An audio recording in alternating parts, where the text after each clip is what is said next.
تاخیر و تمہید کے میں ایک ایسی شخصیت کو دعوت اسٹیج دے رہا ہوں جو اخلاص و محبت کا پیکر، اخلاق رضیہ سے بالاتر، اوصاف حسنہ سے متصف، جس کو ہمیشہ ادب کے اعلیٰ مقام پر فائز کیا گیا ہے اور ادب کی نگاہوں سے دیکھا گیا ہے، جس سے میری مراد ادیب با کمال، مقرر شیریں بیاں، مفتی جلیل، خلوص للہیت کی مجسم تصویر، جی ہاں میں بات کر رہا ہوں جناب حضرت مولانا یامین صاحب دامت برکاتہم العالیہ، مبلغ دارالعلوم دیوبند۔ میں حضرت والا کو اس شعر کے ساتھ دعوت اسٹیج دے رہا ہوں کہ ان کے گھروں میں جہاں مٹی کے گھڑے رہتے ہیں، کہ ان کے گھروں میں جہاں مٹی کے گھڑے رہتے ہیں، قدم چھوٹے ہیں مگر لوگ بڑے رہتے ہیں، اور جاؤ جا کر کسی درویش کی عظمت کو دیکھو، اور جاؤ جا کر کسی درویش کی عظمت کو دیکھو، تاج پہنے ہوئے جو پیروں میں پڑے رہتے ہیں،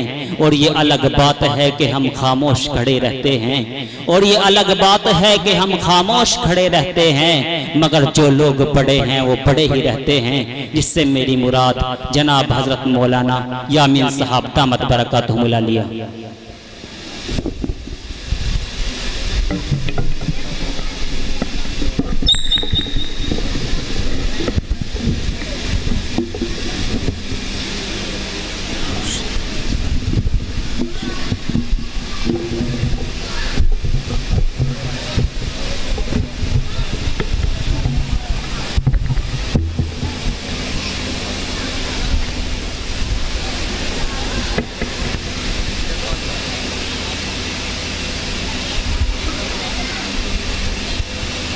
سب سے پہلے میں اپنے ان تمام بزرگوں سے اور اپنے بھائیوں سے گزارش کرنا چاہتا ہوں جو ادھر ادھر منتشر طریقے پر بیٹھے ہوئے ہیں، دینی مجلس کا یہ ادب اور احترام ہونا چاہیے کہ ہمیں جلسے میں کس طرح بیٹھنا ہے اس کی پوری رعایت کرنی چاہیے۔ اس لیے جو حضرات وہاں پر ہیں اگر تھوڑی سی ہمت کر لیں، گھر سے چل کر یہاں تک تشریف لائے، چند قدم اللہ کے راستے میں اور اٹھائیں تو اللہ پاک اس کا بہترین بدلہ بھی عطا فرمائے گا اور ہمارے جلسے کی شان بھی دو چند ہو جائے گی۔ میں پیچھے والے ادھر جو بیٹھے ہوئے ہیں ان سے درخواست، دائیں طرف والے خود بھی آئے، دوسرے اپنے برابر والے۔ بسم اللہ الرحمن الرحیم، الحمدللہ نحمدہ ونستعینہ ونستغفرہ ونؤمن بہ ونتوکل علیہ ونعوذ باللہ من شرور انفسنا ومن سیئات اعمالنا، من یہدہ اللہ فلا مضل لہ ومن يضلله فلا هادي له، ونشهد أن لا إله إلا الله وحده لا شريك له، ونشهد أن سيدنا ومولانا محمدا عبده ورسوله، صلى الله على خير خلقه سيدنا محمد وعلى آله وأصحابه وأزواجه وذرياته وبارك وسلم تسليما كثيرا كثيرا، أما بعد فأعوذ بالله من الشيطان الرجيم، بسم الله الرحمن الرحيم، لا خير في كثير من نجواهم إلا من أمر بصدقة أو معروف أو إصلاح بين الناس، ومن يفعل ذلك ابتغاء مرضات الله فسوف نؤتيه أجرا عظيما، صدق اللہ العلی العظیم۔ لائق صد احترام حضرات علماء کرام، بزرگان محترم،